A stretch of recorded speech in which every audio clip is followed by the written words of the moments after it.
Advance and be recognized, everyone, and welcome back to the Sitrep podcast channel, your forward operations space for all things military and historical wargaming.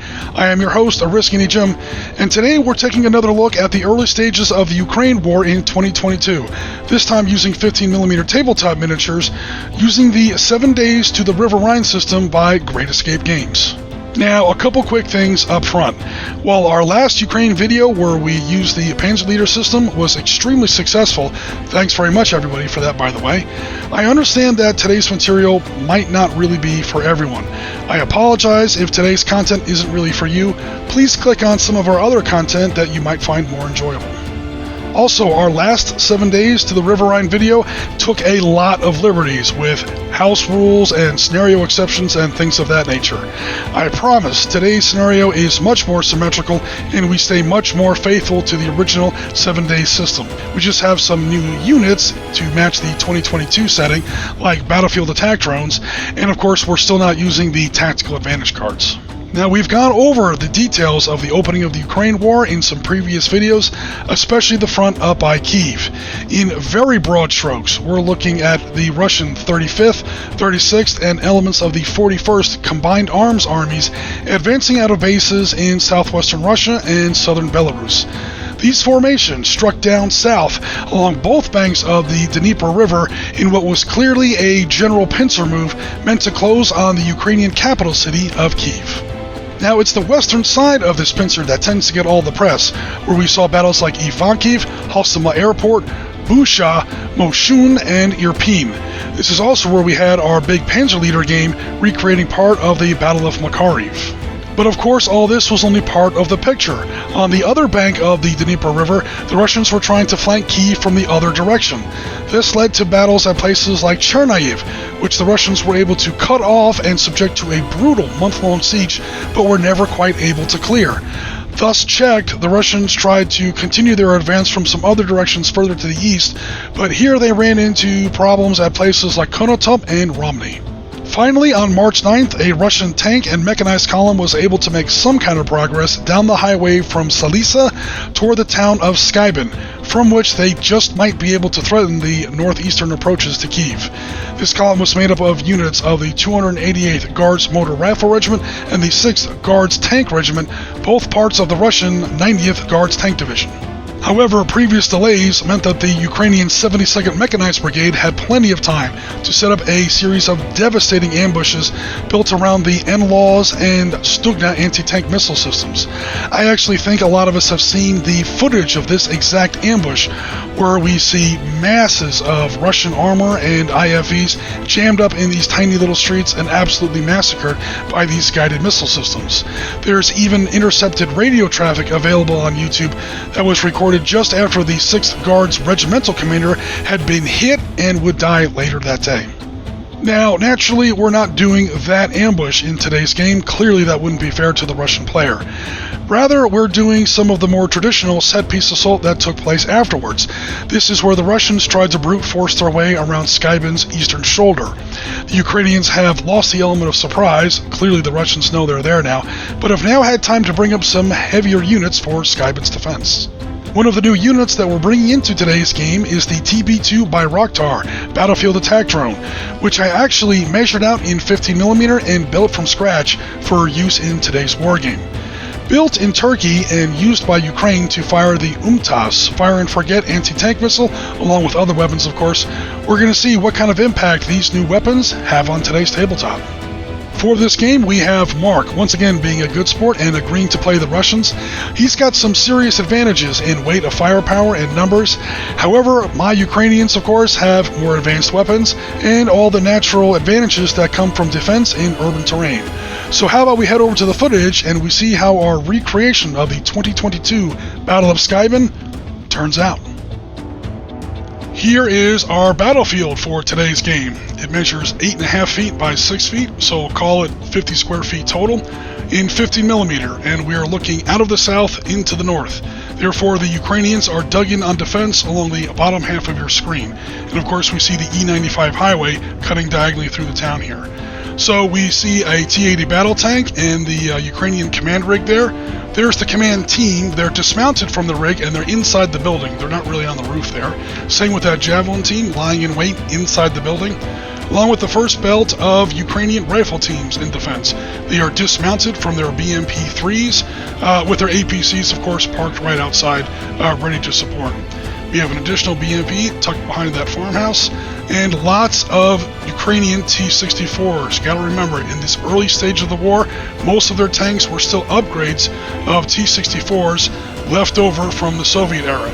We also have our scratch-built TB-2 Bayraktar battlefield drones, ready with plenty of missiles for the Russian tanks.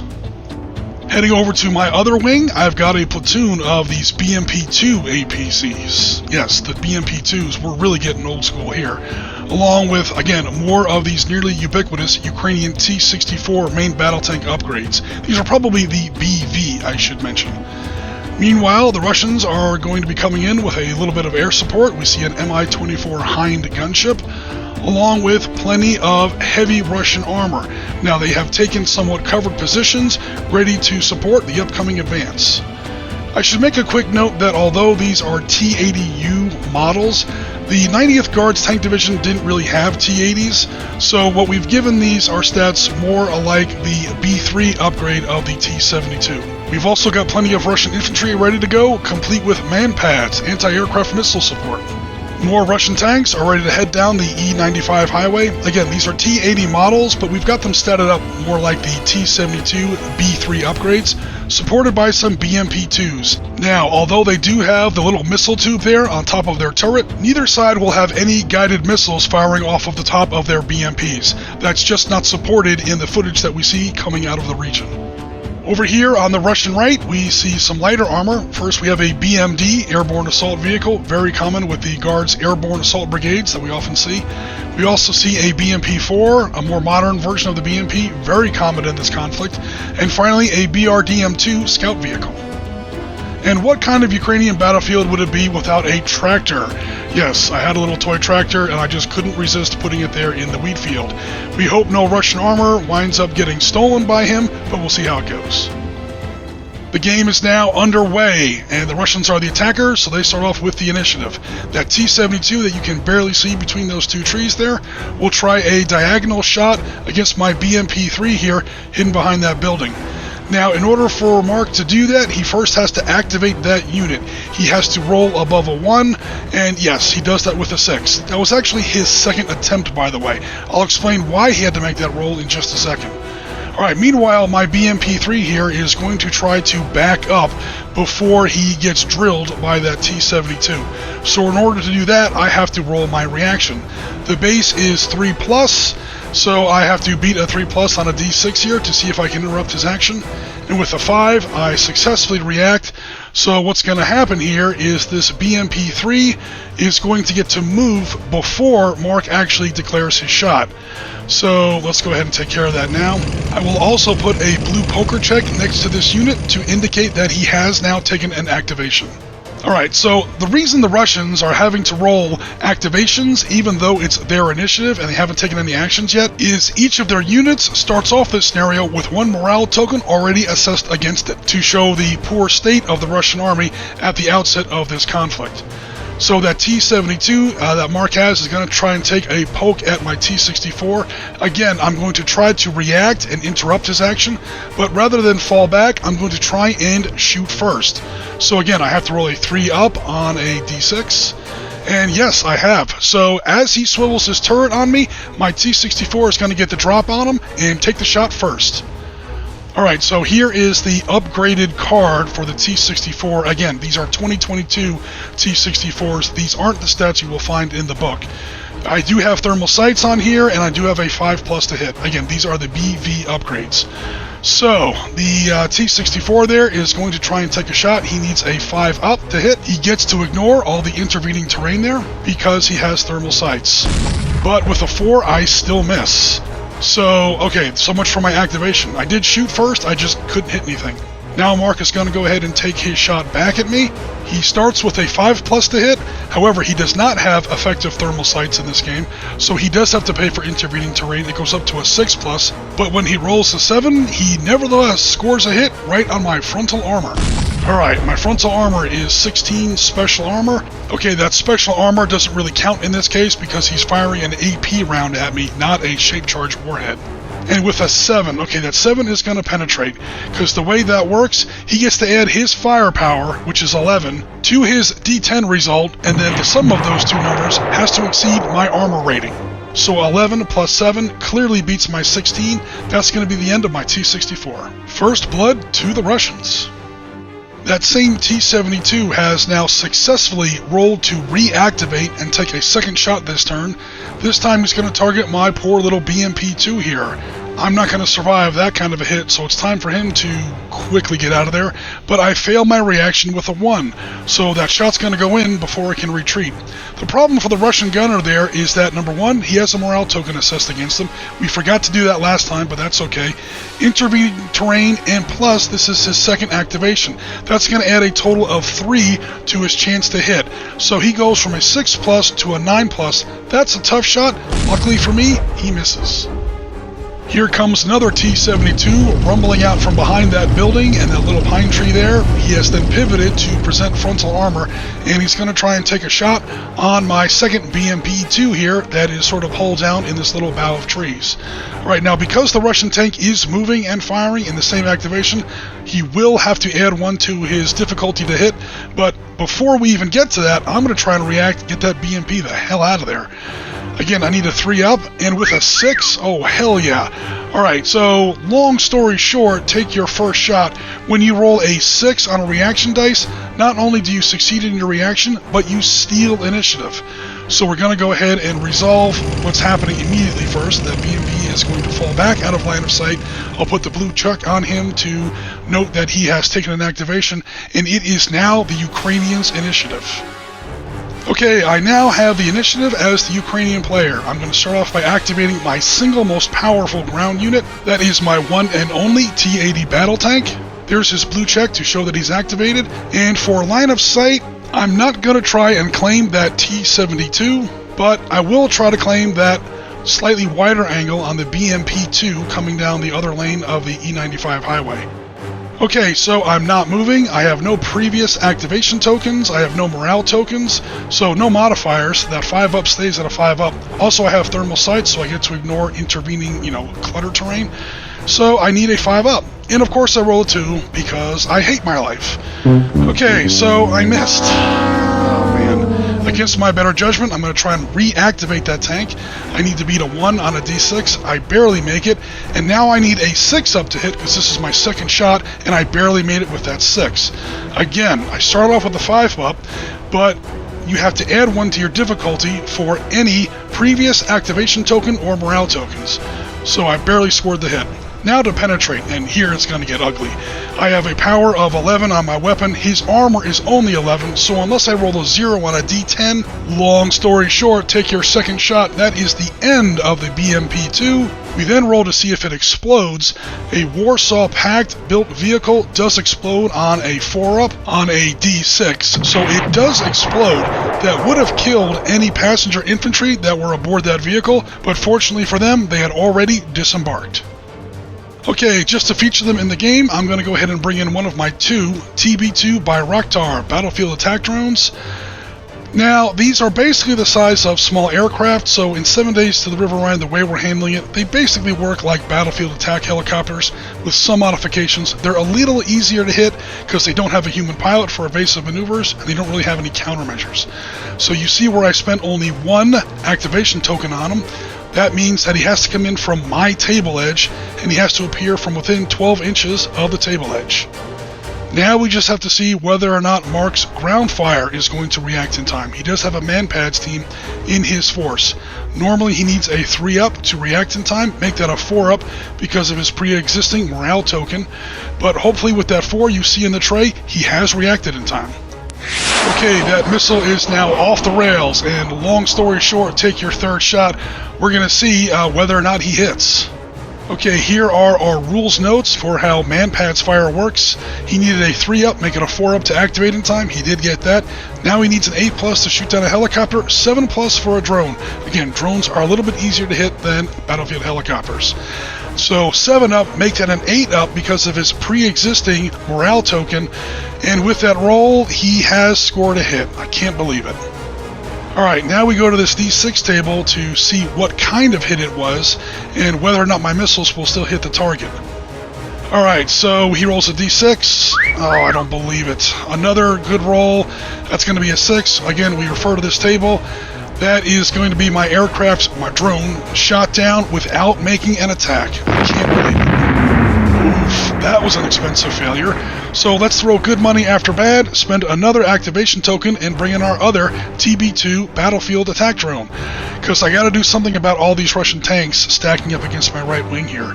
Mark's Man-Pad's team did fail to activate this time. This time they needed a 5-up on a D6. He did fail that, so my drone is safe. He only gets to fire 2 missile shots the entire game.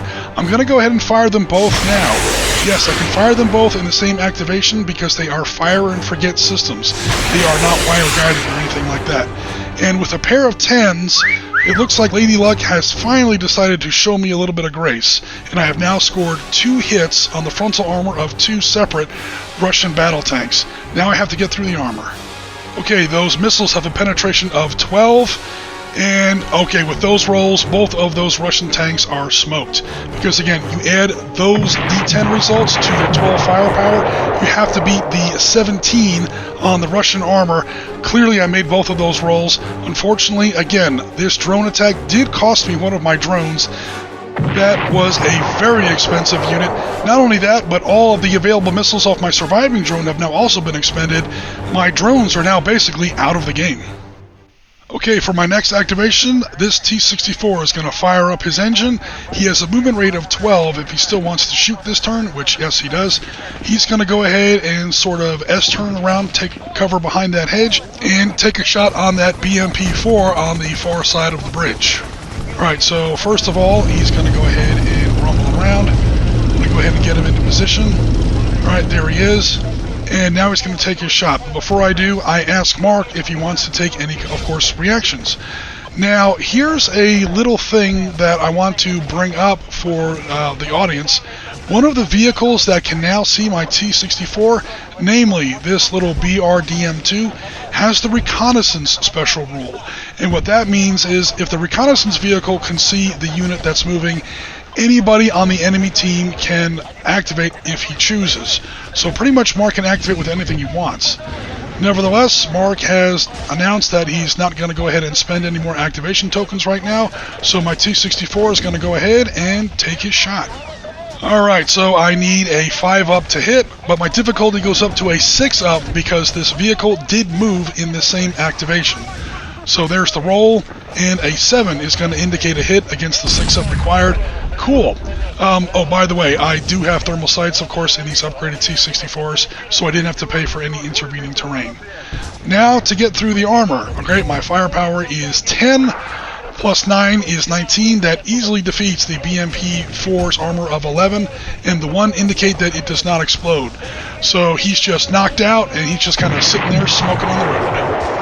Mark is getting tired of that nonsense, so he's bringing in his Mi-24 Hind gunship. I should say I have passed over initiative to him, and he's taking a shot on my T-64. Alright, so my Man-Pad's team is going to try to react, but I fail. Again, I need a 3-up, and my missile team has failed to react. Now, unmolested, that Mi-24 is coming in hot. He's going to try and put some wire-guided missiles into my T-64. He starts off with a 4+ to hit. He's got thermal sights. He's not paying for any intervening terrain anyway at that altitude. And of course, helicopters don't pay for movement. So clearly he's hit, but now he has to get through the armor, and this is where it gets tough, because my tank does carry reactive armor, which does apply against shape charge warheads like you see in anti-tank missiles. So what that means is he has to roll his penetration roll twice and use the worst of the 2 rolls.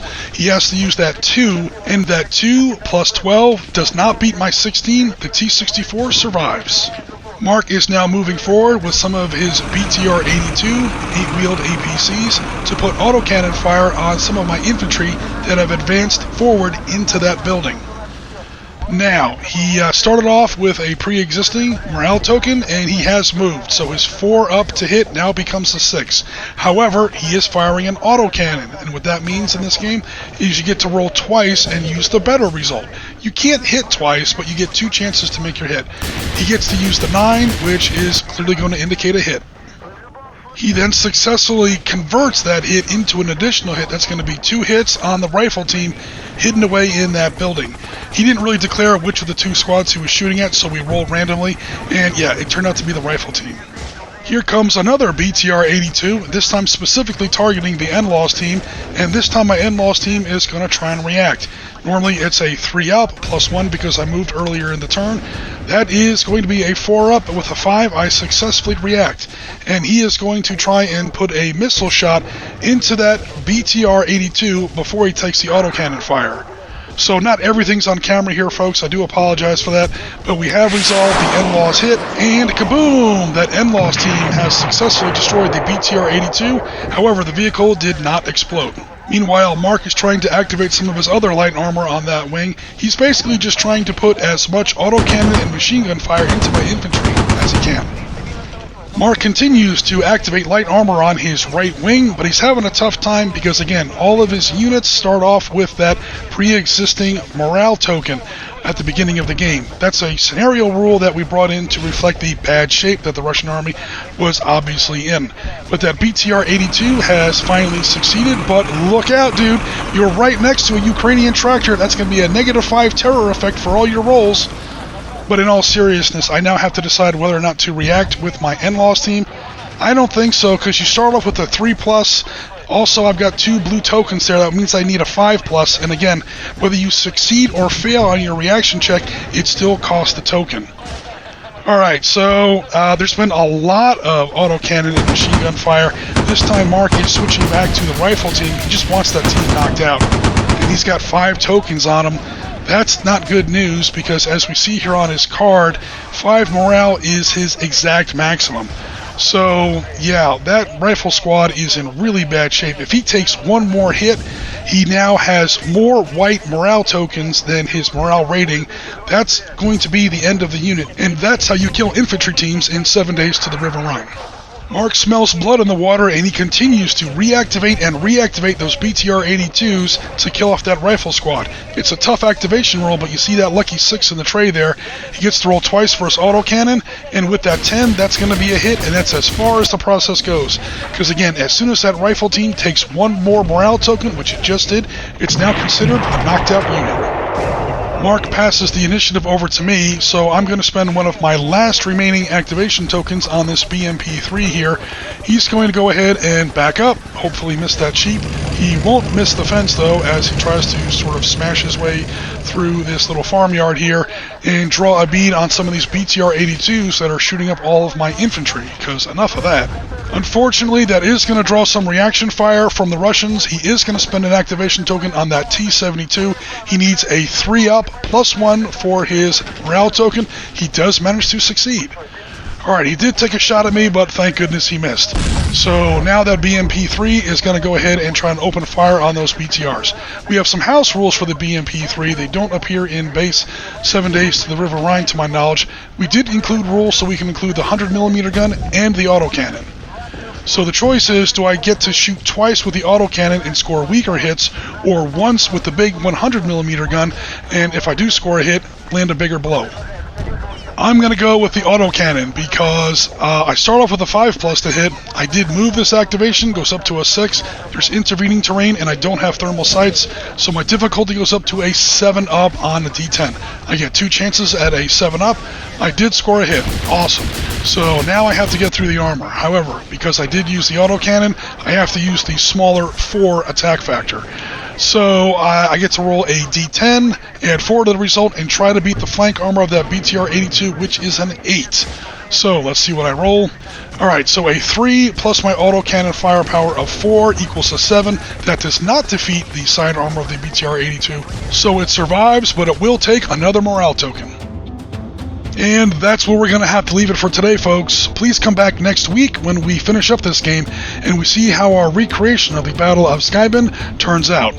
Now, one of the reasons that we're sticking with a lot of the battles earlier in the timeline of the Ukraine war is, well, number one, there's a lot more information about those battles, and number two, both sides are generally using a lot of the same equipment. Please remember, this is way before a lot of the heavier NATO support equipment started to come into play, like battle tanks and HIMARS and Storm Shadow missiles, things like that. So, in short, these battles are a lot easier to balance.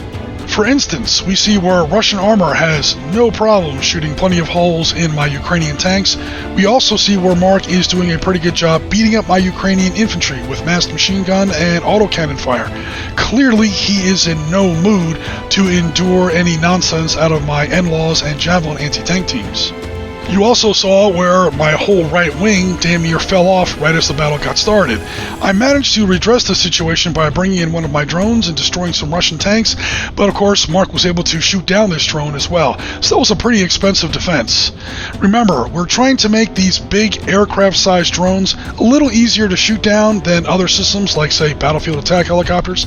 Number one, drones tend to not carry a lot of the same countermeasures that helicopters do, and there's no human pilot to execute unpredictable evasive maneuvers. So clearly this game isn't even close to decided, folks. Again, please come back next week for what we hope will be a fun and exciting conclusion. But that's where we're going to have to leave it for now, folks. Thanks very much for watching. Please like, comment, and subscribe if you enjoyed this content. Please remember to hit that notification bell. Also, please consider joining the Sitrep Podcast Discord. There is an auto-accept invitation link to our Discord in the description of this video. Join our community, see what everybody's up to, and best of all, show us what's happening on your hobby table. But for now, this is Risky Jim with the Sitrep Podcast. We are rounds complete for another episode, and as always, Tango Mike for watching.